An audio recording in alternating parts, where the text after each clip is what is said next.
France Inter,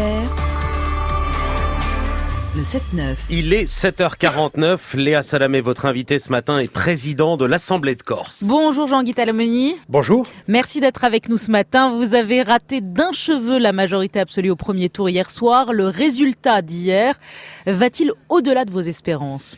Oui, je crois qu'on peut le dire, même si nous nous attendions à faire une bonne élection. Nous avons été reçus un peu Corse avec beaucoup d'enthousiasme dans toutes les communes, y compris les communes dont les maires ne sont pas du tout nationalistes. Donc nous attendions à ce qu'il y ait un élan en notre faveur. Cela dit, c'est vrai que le résultat d'hier soir est surprenant par son ampleur et c'est un résultat sans appel pour nos concurrents qui devront, je crois, prendre en compte ce résultat et puis surtout, nous attendons que Paris prenne en compte ce résultat s'il était confirmé au second tour, puisqu'il y a quand même un second tour dimanche prochain et il faut bien sûr maintenant se lancer dans cette bataille. Alors on va parler dans un instant de ce que vous demandez à Paris, comme vous dites, mais tout de même d'un mot sur hier. Certes, vous faites un score exceptionnel, plus de 45%, mais il est tempéré par une abstention très très forte. Un Corse sur deux n'est pas allé voter. Vous en tenez compte, ça, de cette abstention ? Bien sûr, et pour la campagne du second tour, nous allons bien sûr parler à l'ensemble des Corses, à ceux qui ne sont pas allés voter, à ceux qui ont voté aussi pour des listes concurrentes, parce que nous nous adressons pour notre part à tous les Corses depuis 2 ans. Nous avons dit et nous avons montré que nous ne voulions pas être les élus uniquement des nationalistes, mais de l'ensemble des Corses. Nous avons traité tous nos interlocuteurs de la même manière, je pense notamment aux maires des communes qui travaillent avec la collectivité et qui attendent des subventions de la collectivité, de la même manière les entreprises, les associations. Nous avons traité tous les responsables de la même manière et cela a été apprécié.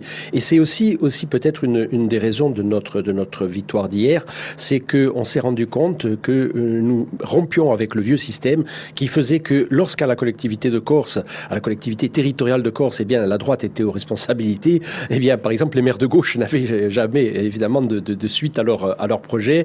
Et lorsque c'était la gauche qui était au pouvoir, les maires de droite attendaient l'alternance et leur tour. Nous avons rompu avec ce système, nous avons traité tout le monde de la même manière et je crois que ça aussi, ça a joué pour nous, indépendamment bien sûr de nos orientations politiques qui ont été validées par l'électorat. Alors, d'un mot sur la liste de la République En Marche, qui n'arrive que 4e, comment vous expliquez ce désaveu des Corses pour la liste de la majorité présidentielle ? Des aveux, vous savez, je crois que la société corse fonctionne de façon autonome. Elle a ses habitudes, y compris ses habitudes électorales, ses préoccupations. Non, mais voilà, je crois que lorsque l'on comprend que la société corse fonctionne de manière différente, je crois qu'on a déjà fait un pas dans la compréhension de la question corse. Malheureusement, à Paris, il y a des gens qui pensent que les recettes qui fonctionnent sur le continent peuvent fonctionner en Corse. Ça n'est pas le cas, alors, manifestement. Quel est le message que vous envoyez ce matin à Paris ? Qu'est-ce que vous demandez clairement à Emmanuel Macron ce matin, Jean-Guy Talamoni ? Alors d'abord, nous lui demandons à lui et au gouvernement, à son gouvernement, on peut dire les choses ainsi, de rompre avec la politique de l'indifférence, de rompre avec le déni de démocratie. À Paris, on fait comme s'il ne s'était rien passé en 2015, alors que ça a été un véritable séisme politique. En 2017, il y a eu une nouvelle secousse avec les élections législatives que nous avons remportées de manière, je crois, assez remarquable. Et puis, hier soir, on attend dimanche prochain, bien entendu, mais enfin, il se passe quand même des choses en Corse depuis 2 ans. Le paysage politique est bouleversé et à Paris, on fait comme si ça devait continuer pour l'éternité de la même manière. Ça veut dire quoi concrètement? Ça veut dire quoi? Ça veut dire d'ouvrir des discussions avec la Corse, de prendre en compte les orientations qui sont les nôtres et qui ont été validées par l'électorat. Je précise d'ailleurs que certaines de nos orientations ont pénétré la société corse à un point tel que même nos adversaires sont obligés de les intégrer à leur programme. Lesquels ? Et je précise que avant même, écoutez, par exemple, la mandature qui a précédé notre prise de responsabilité a validé de manière majoritaire à l'Assemblée de Corse, et très majoritaire, la co-officialité de la langue corse avec le français, d'une part, d'autre part, un statut de résidents pour lutter contre la dépossession immobilière et également l'amnistie pour les prisonniers et les recherchés afin de tourner définitivement la page de 40 années de conflit. Tout ceci a été voté alors même que nous n'étions pas encore aux responsabilités. Ça veut dire que la société corse réclame cela. Elle l'a confirmé par les votes de 2015, des législatives de 2017 et d'hier soir.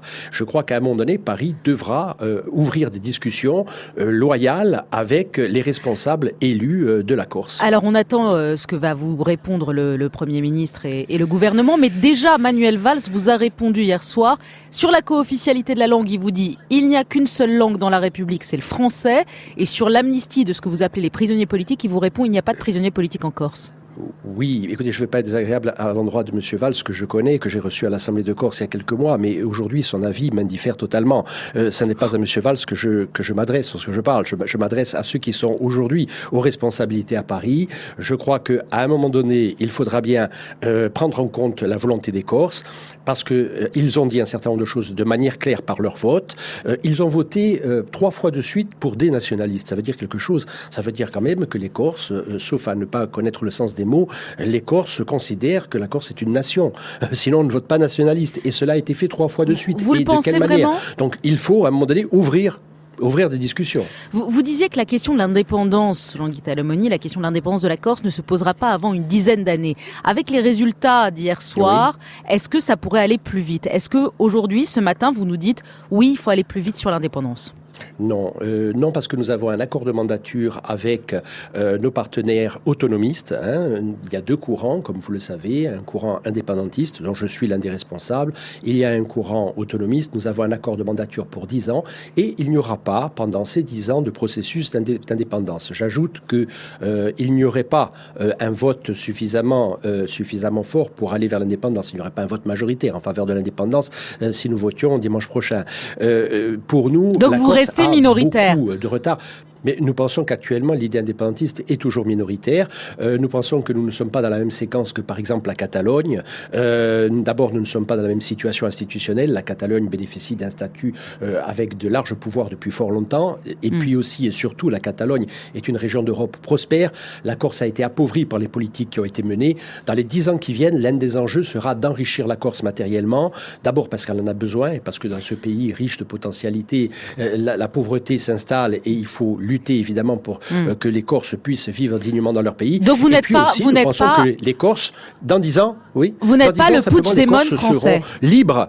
Non, je n'ai jamais eu cette prétention. C'est un raccourci qui, à mon avis, est tout à fait discutable. Non, aujourd'hui, nous travaillons avec les indépendantistes et les autonomistes. Nous travaillons bien sûr pour l'émancipation de la Corse. Nous travaillons aussi sur les questions économiques, sociales, culturelles, aménagement du territoire. Et nous préparons aussi peut-être dans notre esprit, s'agissant des indépendantistes en tout cas, nous préparons la séquence suivante. Et pour nous, la séquence suivante, ça pourrait être l'indépendance dans 10 ans ou dans 15 ans. Mais encore une fois, nous sommes indépendantistes et nous sommes démocrates. Ça veut dire qu'il n'y aura pas d'indépendance si les Corses ne veulent pas majoritairement. Et si les Corses le veulent majoritairement dans 10 ans ou dans 15 ans, personne ne pourra s'y opposer parce que ce sera la démocratie. Merci Jean-Guy Talamoni d'avoir été en direct avec nous. Vous dites ce matin la France est un pays Merci ami. Écoutez, ça c'est un peu l'écume des choses, et si ça vous fait plaisir. Moi, j'avais pas pris l'initiative de communiquer sur ce registre il y a 2 ans, mais je suis indépendantiste et cela ne doit choquer personne que je ne considère pas que la France soit mon pays. Merci à Cyril Gratiani également pour avoir rendu possible cette interview.